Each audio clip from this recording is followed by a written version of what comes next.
주식을 할 때 종목을 고르는 기준에 대해서 이야기를 해봐야 될 것 같아요. 어떻게 골라야 돼요? 일단 종목 위에 산업이 있거든요. 산업 공부를 많이 하셔야 됩니다. 산업 공부. 산업 공부를 어떻게 해요? 산업 공부 이제 산업 뉴스를 보시는 게 좋고요. 제일 뉴스? 빠르고요. 인터넷으로 이제 뭐 EBN이라든지 산업 신문이 있습니다. 신문이 제일 좋은 것 같아요. 산업 신문이 먼저 어느 정도 이게 어떤 키워드라든지 어떤 익숙한 문장들이 눈에 들어오기 시작하면 그 다음에 요새는 뭐 환경 컨센서스 들어가시면 네, 리포트 기업 보시죠. 리포트 말고 산업 리포트 보실 수 있거든요. 산업 리포트 적극 추천드리고. 그래서 네. 종목을 고를 네. 때 산업을 먼저 봐야 된다. 산업 먼저 보셔야 되고 산업이 메가 트렌드인지 그러니까 메가 트렌드라는 거는 이 산업의 지속성이 최소한 5년 이상 저는 개인적으로 5년 이상 진행돼 5년 이상. 이번에 이제 오늘 바로 한국형 뉴딜 네, 정책 나왔잖아요. 네네. 그 파일을 받았거든요. 저는 이제 그걸 네네. 받아서 이제 보고 네. 어떤 게 이제 앞으로 이제 정부에서 돈을 많이 쓸 것인지. 네. 근데 저는 그것도 걱정이 돼요. 이게 이제 이번 현 정권이 과연 다음 정권까지 이어질 수 있을지 여부를 모르기 때문에 정권이 그렇죠. 바뀌면 이 정책도 네, 바뀌어버리잖아요. 그래서 이걸 보면서 이게 보는 게 의미가 있을까 이런 생각도 많이 좀 들긴 했거든요. 어쨌든 5년 이상 네. 이어질 산업인지 이거를 근데 어떻게 알아요? 어떻게 아세요? 5년 이상 이게 될지 장기적으로 이 산업이 될 산업일지 그런 건 이제 이런 자료 조사를 통해서 네. 그런 연도 나오는 거를 집계해서 그렇게 추론해 보시는 네, 건가요? 그렇게 추론하는 것도 있고 전기차 쉽게 말씀드리면 전기차 메가 트렌드라고 할 수 있는 게 그쵸. 전기차 아직 시작도 안 했고 네, 초입이죠. 이제 초입이고 미국에서 엄청 전기차 이제 이미 지금 상용화돼서 시작되고 있고 이제 또 유럽은 이제 환경 규제 이슈로 인해서 환경 규제 때문에 가장 비용을 자동차 제조업체 입장에서 줄일 수 있는 방법이 전기차로 신차를 내는 거라고 하더라고요. 그래서 전기차 신차가 계속 나오는 거죠. 이제 국내도 이제 뭐 충전소나 여러 가지 인프라 문제가 있지만 구조적으로 전환되는 과정 중에 있고 글로벌적으로 전환 과정에 있는 소위 말하는 구조적인 성장이 이루어지는 데가 메가 트렌드라고 볼 수 있습니다. 구조적인 성장이 이루어지는데 네. 근데 이거에 있어서 앞서서 저희가 얘기했었던 뭐 좋은 비즈니스 모델을 갖춘 회사 그러니까 그 산업 안에서 네. 좋은 비즈니스 모델을 갖춘 회사를 고르는 네. 거잖아요. 네네. 그럼 그 기준은 뭐가 있을까요? 좋은 비즈니스 모델을 갖춘 회사는요 제일 가장 큰 게 이제 그 회사가 실질적으로 이 메가 트렌드라는 산업 안에서 돈을 벌고 있어야 되잖아요. 일단 돈을 벌고 있다는 거는 딱 두 가지거든요. 매출액하고 영업이익이 늘어나는 회사거든요. 그러니까 뭐 과거에는 평균적으로 매출액하고 영업이익이 뭐 약 15% 정도 성장이 나왔는데 이 전기차라는 흐름을 타면서 최근에 뭐 굉장히 각광받고 있는 첨보라든지 아니면 포스코 케미칼이라든지 아니면 뭐 에코프로비엠의 2019년 대비 이 추정치입니다. 2019년 대비 2020년에 매출액 증가율과 이익 증가율을 따져보시면요 엄청나게 달라요. 엄청나요. 지금 뭐 80% 많게는 뭐 100%까지 나오는 회사들이 있거든요. 그럼 그 자체가 이미 메가 트렌드 산업에 진입을 했고 그걸 실제로 돈을 벌고 있는 거를 증명을 하고 있다. 매출액과 영업이익을 보시면 알 수 있고요. 예를 들어서 이제 전기차 말씀해 주셨는데 사실 그 책에 보면은 본인이 좀 관심 갖고 좋아하는 산업에 대해서 투자를 하라. 저는 사실 네. 거기에 적극 공감하거든요. 네, 네. 저도 이제 주식 투자를 할 때 제가 모르는 산업에 투자를 하지 않아요. 네, 네. 왜냐면 이게 떨어지면은 이제 분석을 해야 되는데 네, 네. 내용도 모르겠고 스트레스 받고 그러니까 그런데 이게 사실 나만 좋아하는 게 아니라 네. 남들도 좋아하는 그런 산업군에 있는 기업을 골라야 되는데 네. 김지훈 저자님이 기업을 선정하실 때 네. 그 기업을 어떤 기준으로 선택을 하시는지 그냥 끌리는 대로 가셔요? 아니면은 관심 없어도 남들이 관심 없어도 내가 좋으니까 혹은 남들이 관심 되게 많다 그래서 그래 한번 나도 저기 투자해보자 뭐 이런 쪽이신가요? 어떤 산업에 관심 있고 어떤 종목에 저는 투자를 하세요? 관심 있는 산업을 네. 쇼핑 관련해서 그래서 저는 이제 개인적으로 뭐 이제 우리나라 사람들이 호캉스를 너무나 많이 하다 네, 보니까 네. 호텔신라 개인적으로 굉장히 네, 좋아하는데 주가가 네. 많이 떨어졌어요. 예. 그렇게 됐고 그러니까 나만 좋아하는 거죠. 나만 여기 나만 좋아하는 거. 근데 저자님께서는 다양한 산업에 대해서 지금 보니까 책도 네. 엄청 다양하게 앞으로의 미래에서 각광받을 산업에 많이 다루셨던데 네. 다 좋아하는 산업군이신 거예요? 다 관심 있는 사람이고 다 좋아하는 건 아니고요. 저도 좋아하는 산업은 저도 제가 좋아하는 산업 제가 실생활에서 가장 쉽게 접할 수 있는 걸 정말 좋아하거든요. 먹는 거? 먹는 거, 식품 회사 정말 좋아하고. 식품 회사도 네. 있더라고요. 네. 그리고 드라마 보는 거 엄청 좋아해서 컨텐츠. 미디어 컨텐츠 너무 좋아하고요. 미디어 컨텐츠도 성장이 나오고 있거든요. 그리고 또 뭐 그 바이오 제약 회사인데 특화된 바이오 제약 회사가 있는 거죠. 예를 들어 동국제약의 센탈리안 크림이라는 거는 홈쇼핑에서 엄청 많이 팔더라고요. 그래서 저 회사는 인사돌이나 뭐 페라민이나 기본 제약도 일반 의약품도 탄탄한데 새로운 성장 동력이 있는 거죠. 더마 화장품이라는. 그렇게 실제 숫자로 찍히는. 네, 마데카솔. 엄청 팔리더라고요. 네. 저도 써봤어요. 아, 그러셨군요. 뭐 이런 거. 그리고 남자들도 피부 미용 엄청 신경 쓰시더라고요. 팩. 네, 뭐 팩. 그다음에 뭐 그 화장품. 소위 말하는 뭐 제가 클래시스라는 회사 진짜 좋아하는데 클래시스. 돈으로 일단 성장이 나오거든요. 실적이. 클래시스가 그 초음파 집속 에너지를 이용해서 이 피부 뭐 이렇게 트러블 같은 거를 태우는 그런 그 하이프 들어보셨나요? 아니요. 리프팅기 들어보셨나요? 저는 아직 필요 없어서 많이 들어봤어요. 사실 네네. 다양한 네. 미용 관련한 네, 미용 의료기기가 기기들. 실제 실생활에서 저희가 확인해 볼 수 있고. 그게 비용이 되게 비싸요. 네. 근데 현대 사회에서 이게 우리가 사는 그 시간들이 늘어나다 보니까 젊음에 대한 그 탄력에 대한 맞습니다. 니즈가 완전하게 높아지는데 네. 거기에 참 맞는 그런 기업들이 참 많더라고요. 네. 시장에. 이게 또 참 신기한 게 요번에 이제 재택근무 늘어나면서 때가 많이 가시는 네, 그 저기 나 재난지원금으로 이 여기 비용이 가장 많이 들어갔다고 하더라고. 그러니까 실제로. 보통 이제 시술을 받고 하면은 며칠 쉬어줘야 되거든요. 네. 근데 이제 집에서 재택을 하다 보면은 이게 쉴 수 있다 보니까 네. 그런 거 이제 많이 하게 됩니다. 이쪽 얘기 나오니까 좀 잘 아시는 것처럼 그쵸. 이렇게 실생활에서 근데 저는 제가 쉽게 뭐 접근할 시술을 수 많이 있는. 아직 네. 받지는 않기 때문에 투자는 하지 않고요. 예. 네. 만약에 실제로 시술을 많이 하게 되면은 뭐 투자하겠죠.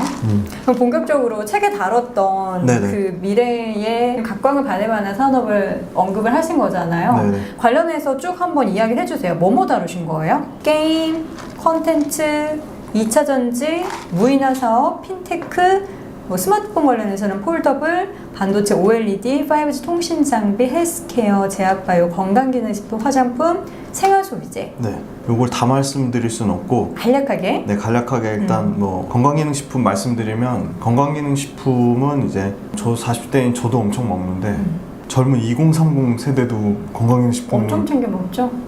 이 홈쇼핑에서 네. 건기식이 최근에 엄청 많이 나왔다고 합니다. 제 친구 홈쇼핑에서 있는데 네. 대박 났다고 해요. 제가 깜짝 놀랐습니다. 젊은 사람들도 엄청 많이 먹더라고요. 네. 여러 개씩. 맞아요. 네, 그래서 건기식 실제 시장 자체가 뭐 시장의 평균 성장률이 10% 이상만 나와도 굉장하다고 보는데 지금 건기식은 지금 뭐 2019년에 작년 기준이죠. 약 4조 원 정도까지 건기식 시장이 커져가지고요. 연평균 시장 성장률로 치면 뭐 30% 가까이 나오는 거라고요. 전체 시장 성장률이. 왜 이렇게 챙겨 먹을까요? 오히려 지금 이 코로나 때문에 더 건강에 대한 염려증, 면역에 대한 그 관심이 높아진 것 같고요. 밥 잘 먹고 잠 잘 자면 네, 저도 키워지는데. 그렇게 생각하는데 건기식이 이제 이게 진입 장벽이 낮다 보니까 그쵸. 네, 사람들이 이제 뭐 정말 밥 먹듯이 먹는 일단 수요가 일단 크고요.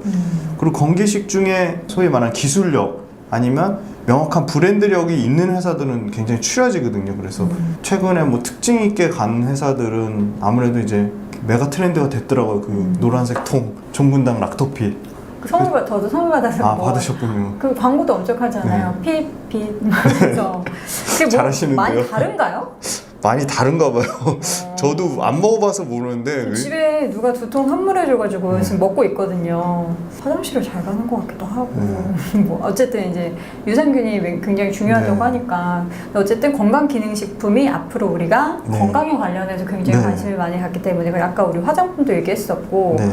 제약바이오에서 아까 잠깐 언급했던 네, 게 그 특수한 뭔가 네. 미용 관련한 네, 네. 회사가 계속해서 각광을 받는 네. 그런 부분 체크했고 헬스케어 쪽은 헬스케어 쪽 보시면 원래 시젠이라는 회사가 분자진단 키트 굉장히 기술력이 있는 회사고 너무 안타까워요. 책에 실을 때만 해도 주가가 그렇게 높지 않았는데 뭐 그러니까 저는 6배가 올랐더라고요. 책을 보고 네. 이 책을 굉장히 오랜 시간 준비했다고 네. 들었는데 맞습니다. 이거를 급 넣으신 건 아니실 테고 전혀 아니죠. 내용을 봤더니 급 네. 넣은 내용이 네. 아니거든요.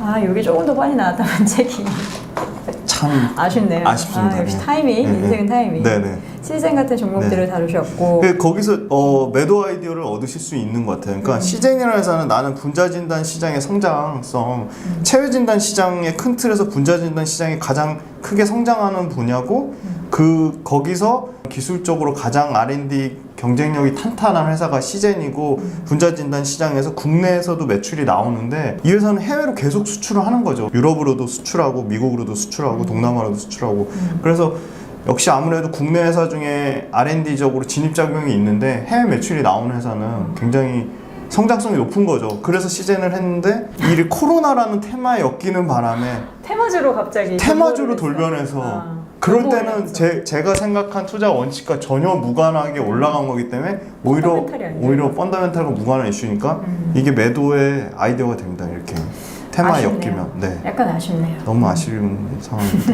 네. 굉장히 아쉬워하시네요.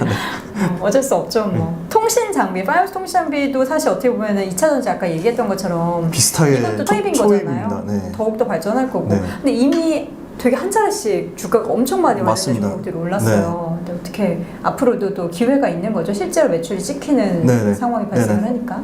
5G가 지금 실제로 수주가 취소된 게 아니고 수주가 이연된 거거든요. 글로벌적으로 2차 전지와 비슷한 상황이거든요. 지금 5G 같은 경우는 이제 미국 쪽 그리고 일본 쪽 그다음에 미국 쪽, 일본 쪽, 유럽 쪽에서 지금 매출이 이제 계속적으로 지금 나오려고 지금 초입 단계에서 계속 장비들을 세팅을 하고 있거든요. 그래서 그런 부분이 물론 단기간에 뭐 많이 오른 종목들도 있는데 그 종목들 뒤에서 순환매 돌듯이 그 밑에 하위 종목들도 같이 올라가는 현상이 있더라고요. 그래서 개별 종목의 시가총액이 가장 큰 1등 종목만 올라가는 게 아니라 밑에 딸린 시가총액이 작은 하위 종목들도 따라간다는 거는 그 5G가 얼마나 그 탄탄하게 이 주식에서 이제 그 수급이 붙었다라고 할 수 있는 그런 현상으로 볼 수 있기 때문에 5G 자체도 실제 코로나라는 불의 탈을 맞긴 했지만 그걸 감안하더라도 2019년 대비 2020년에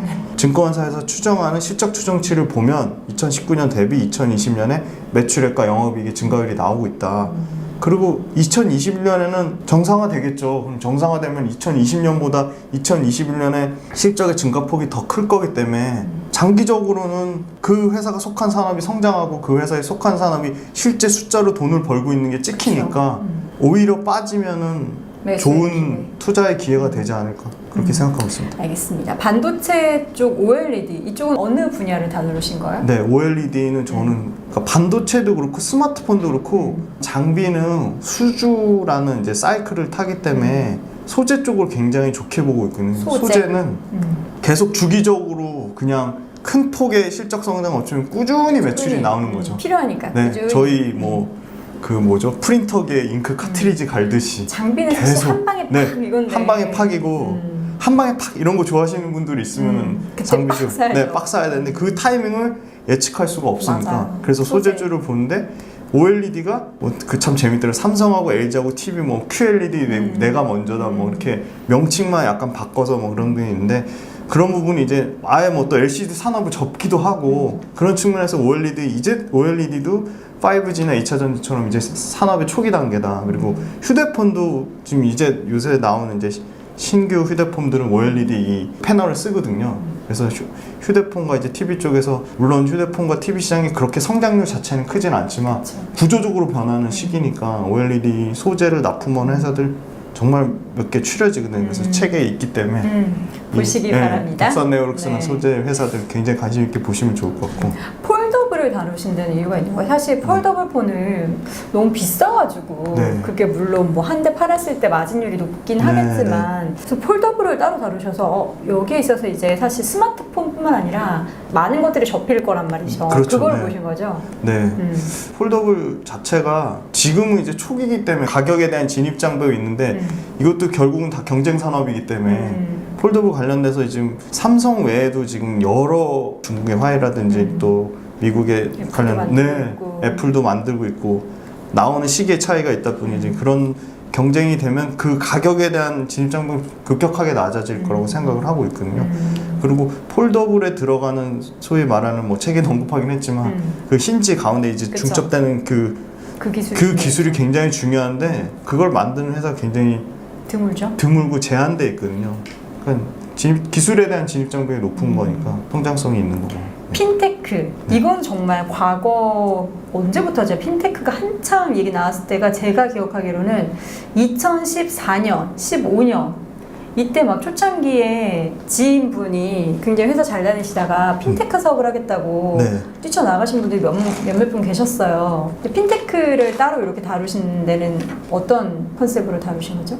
핀테크 관련 회사들 보면은 이제 토스도 일종의 핀테크고요. 세틀뱅크라는 회사. 이게 다 이제 뭐 결제랑도 연관되고, 뭐 스마트 이제 프로그래밍에서 회사에서 쓰는 격리나 회계나 뭐 이런 ERP라고 하는 그런 시스템들 큰 틀에서는 그러니까 소프트웨어가 강해지면 이제 핀테크 산업이 커질 수밖에 없다고 생각해서 접근을 한 거고요. 핀테크가 지금 굉장히 우리 일상생활 금융하고 밀접하게 연관돼서 금융 업계에 이제 종사하다 보니까 핀테크 산업이 커지겠다 구조적으로 그렇게 생각해서 핀테크에 좀 관심을 가지게 됐습니다. 무인화 사업이나 사실 콘텐츠, 게임 이거는 우연히 네. 또 코로나가 만들어낸 네. 시장의 성장이었어요. 제가 좋아하지 않는데 근데 진짜 무인화가 테마로 엮여가지고 그러니까요. 무인화 사업도 그렇고 이 핀테크도 그렇고 컨텐츠도 그렇고 게임도 그렇고 다 어떻게 보니까 재택이고 언택트고 이렇게 됐네요. 네, 재택과 언택에 돼 있는 상황인데 책 메인 앞에 게임이 있어가지고 저는 네. 이분이 게임을 좋아하시나? 저는 그렇게 생각했었거든요. 네. 그건 아마 제 의지와 무관하게 기억니은 순서인가요? 네, 아마 출판사에 네. 산업적으로 좀 접근해 주세요. 저는 산업에 있어서는 이해가 가능할 것 같은데 개인적으로 흥미로서는 이해가 안 돼서 저도 사실 게임을 그렇게 많이 안 해서 게임 산업에 관심이 없는데 게임을 접근한 이유는 제가 게임 산업에 투자해서 좀 굉장히 큰 수익을 냈거든요. 컴투스라는 회사를 컴투스라는 회사를 해서 굉장히 정말 근데 큰 게임 안 수익을 좋아하시는데 게임줄 어떻게 투자하시죠? 게임즈를 어떻게 투자했냐면요. 그 당시 컴투스를 투자한 지가 벌써 한 8년 정도 됐는데 이것도 참 생활 속에서 발견한 거죠. 지하철 타는데 다들 컴투스 게임 하고 있어요? 다 컴투스 게임 그 당시 프로야구 게임을 하고 계시더라고요. 그래서 이게 되겠다 했는데 실제로 그게 숫자로 매출과 이익이 폭발적으로 늘어나더라고요. 나만 안 해가지고 게임을 못했네. 그리고 이 게임이 또 그 게임에 관련된 게 반도체랑 밀접하게 연관이 돼 있거든요. 그렇죠. 요새는 게임이 워낙에 뭐 많다 보니까 굉장히 정교해서 그래픽이나 뭐 소프트웨어나 하드웨어가 다 게임이 반도체가 성장하면 게임 산업 같이 성장하거든요.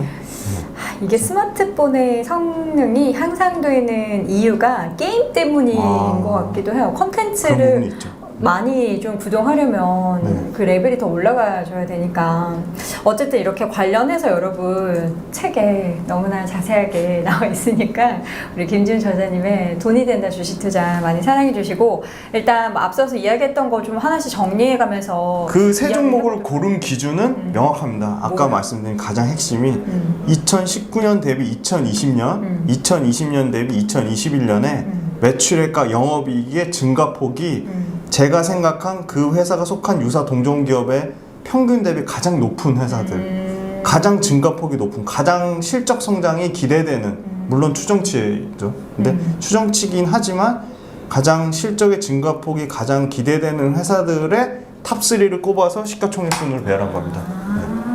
그러면 이 종목에 대해서 더 좀 심혈을 기울여서 볼 필요가 있을 것 같은데 여러분 목차 이렇게 보시면 종목명이 쭉 나오는데 보면은 우리 김준 저자님께서 공부를 되게 많이 하셨더라고요. 저는 내용 보고 엄청 꼼꼼하게 정리하셔서 평소에 어렸을 때 정리 이런 뭐 노트팩 이런 거 되게 열심히 하시는 스타일이셨어요?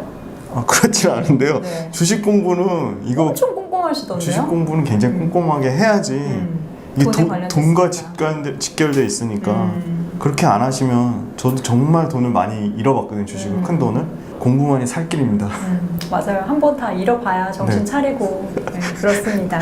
아까 저희가 이야기했을 때 이제 지인분들이 최근에 뭐 네. 이제 성장주 어떻게 보냐. 근데 사실 퍼포먼스가 너무 좋잖아요. 맞습니다. 근데 보면은 사실 앞으로 미래 4차 뭐 산업혁명 내에서 성장주 빼놓고는 이야기할 수가 없는 거예요. 네. 앞에서 종목을 고를 때 성장하는 산업, 성장하는 기업을 고르라. 라고 했는데 성장주에 대해서는 너무 지금 고평가돼 있다 이렇게 또 말씀하셨거든요. 네네. 근데 국내 얘기는 좀 다른가요? 아까 말씀드린 미국 쪽은 좀 상당히 고평가되어 있다고 생각하고 있고요. 그래도 상대적으로 미국보다는 저희 나라도 지금 주가가 뭐 기본적으로 다 70%에서 100% 올랐는데 네. 근데 그럼에도 불구하고 요새 계속 제가 주가 흐름을 리뷰를 해보면 더 종목별 차별화 장세는 더 심화되지 않을까 그렇게 조심스럽게 저는 개인적으로 그렇게 판단을 하고 있고요. 계속 돈이 그쪽으로 몰리니까 그쪽 성장 산업이 잘 될 수밖에 없는 거고 돈이 몰리는 산업 중에서 1, 2등 기업이 매출액과 영업이익의 증가폭으로 찍히는 숫자로 찍히는 회사들에 투자를 할 수밖에 없는 거고 매출액과 영업이익이 찍히는 부분이 네이버 금융에도 쉽게 찾아보실 수가 있어요. 실제 요새는 이제 뭐 주식 담당자를 워낙 개인 투자자들 활성화돼 있으니까 하셔도 되고 이게 정말 중요한 게 손품을 파셔야 돼요. 발품. 네. 손으로 정말 많이 검색도 하시고 전화도 하시고 그렇게 해야지 이게 진짜 내 돈이 정말 그 나의 정말 피 같은 돈이 들어가 있는 건데 별로 좀 약간 노력들을 안 하시죠? 네, 노력들을 안 하고 물을 떠 먹여주기를 기다리고 계신 투자자분들도 많으세요. 저도 이제 채널을 만들다 보면은 그래서 종목이 뭐예요? 내가 알려줘서 투자해서 만약에 수익 보면은 당연히 너무 기쁜 일이지만 혹시라도 안 그럴 수 있잖아요. 기업이 제 마음대로 움직이는 게 아니니까. 근데 그런 거에 대해서도 리스크를 내가 감내할 수 있으려면 본인이 뛰어 움직여야 하는데 그렇지 않은 분들이 많으신 것 같아요. 맞습니다.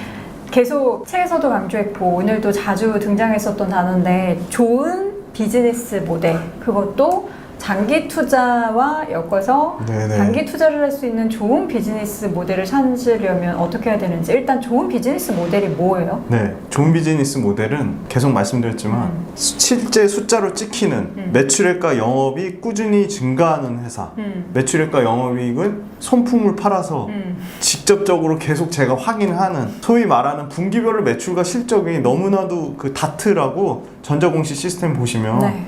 본인들이 다 찾아보실 수 있어요. 거기서 매출액과 영업이 일단 제일 우선순위 숫자가 큰 순서대로 보시고 매출액과 영업이익이 찍히는 회사인지 찾아보시고 그 다음에 그 아까 말씀드린 메가 트렌드란 산업군을 앵커님하고 다 인터뷰를 다 해서 말씀드렸는데 5G, 2차 전지, 큰 틀에서 뭐 미디어 다 아실 수 있습니다. 쉽게. 그래서 그 메가 트렌드 산업군 내에서 핵심 밸류 체인 회사들이 있어요. 핵심 밸류 체인이라고 함은 기술적 진입 장벽이 있거나 아니면 성장 산업 내에서 견고한 브랜드력을 가지거나 기술적인 진입 장벽이 있거나 아니면 굉장히 매출처가 다변화되어 있는 지금은 이제 뭐 코로나 때문에 뭐 글로벌적으로 이런 뭐 왕래가 없으니까 여러 가지 제한적인 이슈를 봤지만 당연히 국내에서만 이제 비즈니스 하는 회사가 아니라 글로벌적으로 매출 나오는 회사가 훨씬 더 성장성이 높습니다. 글로벌적으로 매출이 나오는 회사.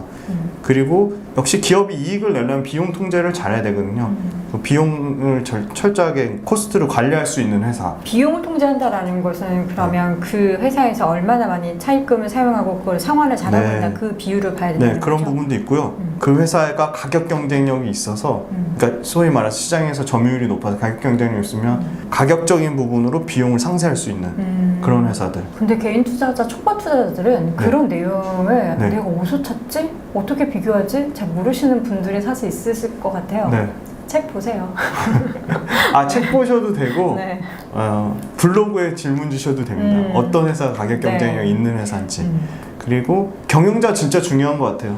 저도 경영자가 아무래도 전문 경영인 그 회사의 오너보다는 전문 경영이 훨씬 단적으로 LG 생활건강 차성용 그 부회장님 보시면 엄청난 폭발적인 성장에 경영자가 얼마나 중요한지 알 수 있고요. LG 생활건강과 아모레퍼시픽의 갭 차이는 또 경영인에 있어서 그거의 차이가 저는 굉장히 크다 봅니다. 좋은 비즈니스 모델에 대해서는 대략적으로 사실 이야기하려면 한도 끝도 없을 것 네. 같아요. 사실 좋은 비즈니스 네. 모델이라는 것의 기준이 뭐 5개입니다 이렇게 정리할 수도 있고 50개입니다로 정리를 할 수도 있기 때문에, 근데 중요한 건 이게 장기 투자에 맞는지를 보기 위해서는 앞서서 계속 말씀해 주셨던 메가 트렌드라는 것을 잡는 게 중요하잖아요. 네네. 근데 이제 저자님께서 쓰신 이 책에 있는 내용, 요 산업군만 봐도 메가 트렌드를 어느 정도 잡는다라고 보면 되는 거예요? 저는 개인적으로 제가 쓴 산업군은 메가 트렌드라고 생각해서 잡은 거고요. 이게 그럼 몇 년 기준인 거예요? 3년에서 5년 정도 생각하고 있습니다. 3년에서 5년 네. 기준으로 네. 한 10년 정도 투자하고 싶으신 분들은 그럼 어떡해요? 10년 정도 투자하고 싶으신 분은 실생활에서 접근할 수 있는 회사들이 저는 가장 좋다고 보고요. 저도 10년 이상 투자하는 회사들 보면 생활 속 초코파이 너무 좋아해서 오리온. 그리고 저는 눈이 많이 건조해서 인공 눈물을 엄청 넣거든요. 인공 눈물 회사 중에 휴원스라는 회사. 그 회사도 장기적으로 계속 꾸준히 성장하고 있거든요. 그리고 뭐 요새 뭐 트렌드를 보자고 한다면 요새 앵커님도 유튜브 하시잖아요. 이 의자 되게 편해야 되잖아요. 집에 있는 시간 많아지니까 편한 의자 앉으려고 하잖아요. 그 의자 1등 업체 CDG 같은 회사들 브랜드는 다 알고 계시더라고요. 근데 야, 그 회사 상장한 거 그건 또 모르세요. 그러니까 그런 회사들 실생활에서 찾아보면 분명히 성장할 거란 말이죠. 그리고 비대면 컨택 산업이 단기적으로 주가는 많이 올랐지만 한번 바뀐 트렌드가 다시 돌아가기는 어려울 거라 보거든요. 그래서 재택 관련된 회사 다 손품을 파시면 뭐 알서포트, 가비아 뭐 이런 회사들 굉장히 성장성이 폭발적으로 나오고 있고 과거에도 돈을 잘 벌고 있어요. 근데 이런 뭐 코로나라는 소위 말하는 불의 탈을 맞으면서 회사가 더 커진 거죠. 그럼 그 회사들은 계속적으로 실제로 캐시카우로 잘 내고 있는데 더 커지면 장기 성장성이 높을 수밖에 없는 상황이 벌어지게 되는 거죠. 그래서 장기 투자에 적합한 회사는 개인적으로 얘기하신 대로 관심 있는 회사들 투자하는데 개인적으로 관심 있는 회사가 꾸준히 돈을 잘 벌고 있는지 이익을 잘 내고 있는지 그 회사가 속한 산업에서 1등 기업인지 뭐 개인적으로 2등 기업까지도 괜찮다고 봅니다. 1등에서 2등까지는 네, 2등까지 괜찮습니다. 이번에 그 동학개미 운동 열풍으로 싸게들 너무 잘 사셨습니다. 그런데 좋은 비즈니스 모델을 사셔야 된다고 생각합니다. 그 여러 업계에 계신 분들도 투자 철학과 가치관을 강조해서 말씀하시는 이유는 그게 그만큼 가장 중요한 이유가 되기도 하고 그 부분이 명확하게 흔들림 없이 잡히지 않으면 저희가 이게 저 또한 평생 투자할 거고 평생 기업과 함께 할 것이기 때문에 그 부분이 확률적으로도 가장 높고 가장 안전하고 가장 오래 갈 수 있기 때문에 주식 투자 삶의 연결입니다. 그래서 정말 재밌게 공부하면서 또 자녀분들이랑 이 기업 얘기하면 재밌거든요. 그리고 손품을 파셔야 됩니다. 절대 공짜는 없다고 제가 14년 동안 엄청나게 돈 많이 깨지면서 느낀 건데요. 공부하셔야 됩니다. 감사합니다. 오늘 인터뷰해 주셔서 감사합니다.